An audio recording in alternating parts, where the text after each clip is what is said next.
cooking up a storm, and I love food, I love meteorology, so why not combine the two? But really, cooking is a labor of love. It's basically saying forever you're cooking for that you love them. That's why you cook. And I love looking at recipes, sharing recipes, and cooking those recipes for those that I love, especially family. And this leads us to today's recipe, a family recipe. It's called Aunt Sill's beans, and it has a funny backstory to it because for the longest time, my mom would bring these beans to every barbecue function, and everyone loved them. Like, where'd you get these beans? You know, and the recipe, they want to know. And she called them Aunt Sill's beans. And everyone, my brother and I, they always thought Aunt Sill gave the recipe to my mom. Well, here later on, we found out just recently, actually, that Aunt Sill passed away. And at her funeral, actually her wake, that's where my mom got the recipe for these beans. She didn't even write it down. She remembered it in her head,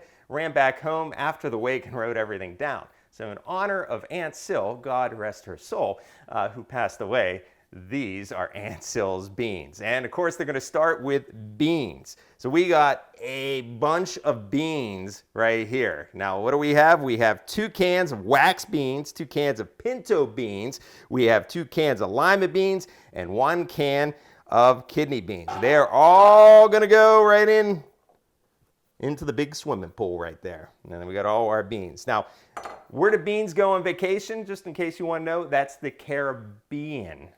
Yeah, and if you wanted to know why did the bean sell his car, it's because he didn't have enough legume. Yeah, some bad dad jokes to go with the beans. But in all seriousness, beans are actually very good for you. Some of the other ingredients we're going to get into, maybe not so much in this dish, but they're fiber, heart healthy. Beans are a great superfood, so beans are good for you. The other part, maybe not so much. But this is the first step. We put all our beans in our cooker right here, and that's the first step. Next step, we're going to take this bacon that we chopped up. I'm going to turn this up because we're going to fry the bacon. Turn that on a little bit. And a little tip, this is 2 pounds of bacon. I used to, for the longest time, cut bacon with a knife. But this is a great tip. And stick it in the freezer, your bacon, a little bit before you're going to cut it. Get regular scissors and cut it. Look how easy it cuts. If I were using a knife, this process would be a lot harder, but this is so much easier. And when it's cold and you freeze it for a little bit, not too long, it's even easier. So this is an easy way to cut up your bacon just using scissors. Little tip that I found that comes out. And you want it chunky, you want it bigger, make big cuts. You want it smaller, use small cuts. It's up to you. So we're going to take this 2 pounds of bacon. This is slab bacon, by the way, and we are going to put it into our pot. I got to break out the big pot because not only we're going to use the bacon in this pot, but we have some vegetables, and then we're going to have some sausage as well, some ground sweet sausage that's going to go in here. So I had to break out the big pot today. So we're going to let this fry off for a little bit before we add our celery and our onions.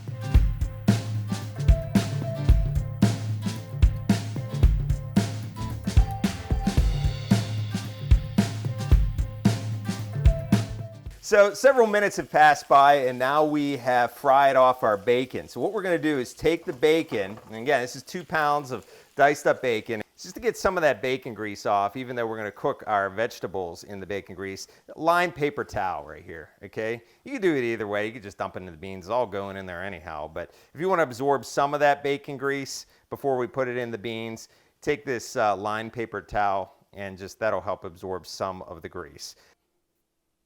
There we go. Okay. Boy, is that pot heavy. Okay, so now we're going to take this and we're just going to dump it in with our beans. So there we go. So see, you could definitely make out that did help absorb some of that grease that's not going into your beans. Okay, so now we have our grease from the bacon. I have 8 onions that I diced, 3 onions that I diced up, and 8 ribs of celery. So we're going to put this in the bacon grease, and we're going to saute this for several minutes, okay? And this is going to be some flavorful onions and celery.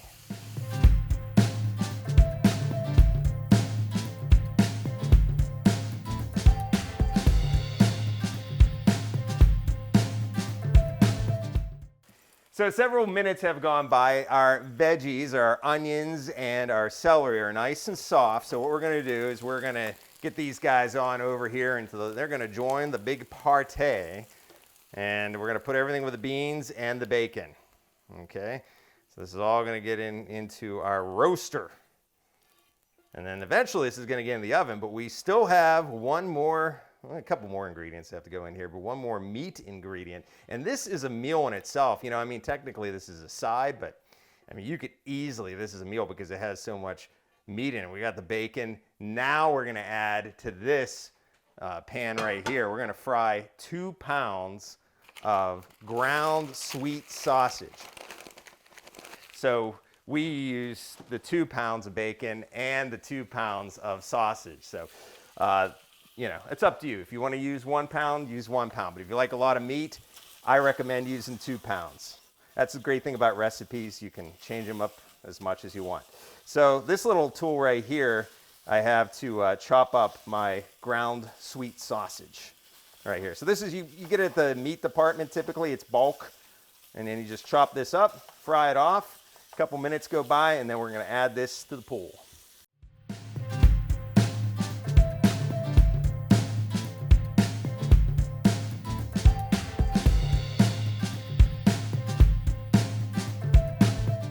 Okay, after several minutes have passed now, we have our ground sausage, sweet ground sausage. And you know, if you like your sausage like real crumbled, make it crumbled. If you like big chunks, I prefer chunks.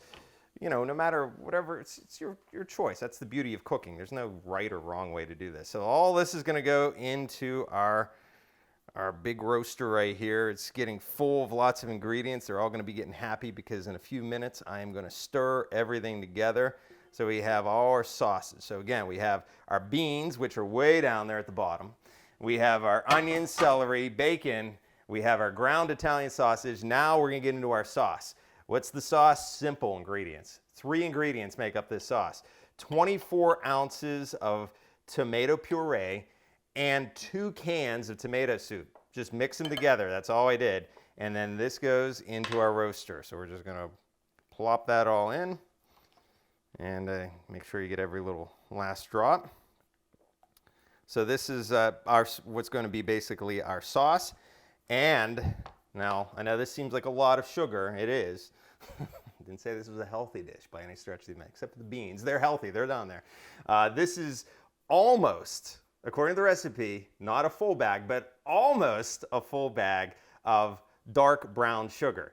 Now, if you're a sweet person, you like now and later, and then now and later you have another now and later, put in more sugar. If you don't like sugar, you don't like it real sweet, put in half a bag maybe.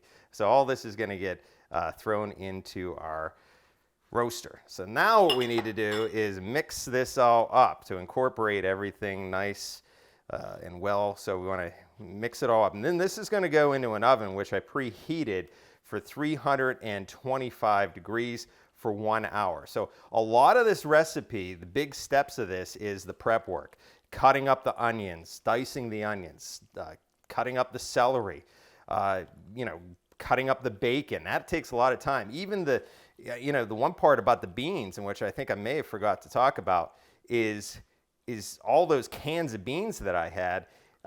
What you want to do is drain them, and then you want to rinse them. And if you rinse the beans, that's going to take out a lot of the sodium. In fact, 40% of the sodium is going to be removed from those beans if you rinse them. So that's an important part, to rinse your beans when you drain them, after you drain them out of a can. So that's one part maybe I may have forgot to tell you there when making this recipe. So everything's nicely incorporated here. Give this a good stir. And then it's just all gonna, they're gonna have a big party. They're gonna have a big lagoon party in the oven. Okay, I think we got everything good. Another important step, the lid, this guy. Bye beans, see you in an hour. Okay, so then we're gonna come over here to our oven. 325, it's been preheated 1 hour. And we are going to have the best barbecue bean dish you've ever tasted.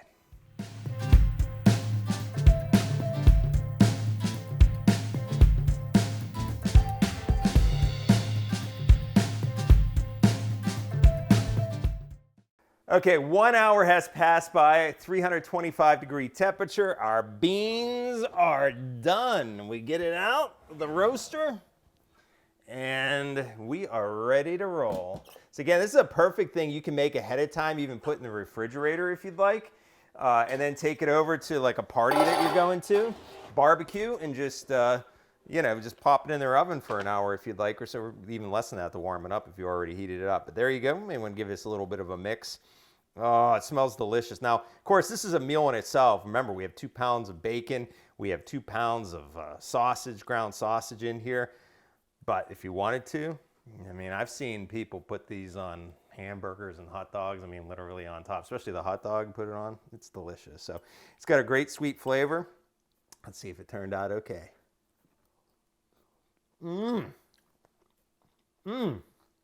Absolutely perfect. Just like my mom always makes them. Thank you, Aunt Sill, for the bean recipe. Delicious. I'll tell you what. You bring these beans to your next gathering, family gathering, or barbecue, everyone's going to ask about them. So remember, you heard it, Aunt Sill. Well, technically it was at her wake. But anyhow, they're going to also ask you to bring them again. We're cooking up a storm. I'm Jeff Oechslein.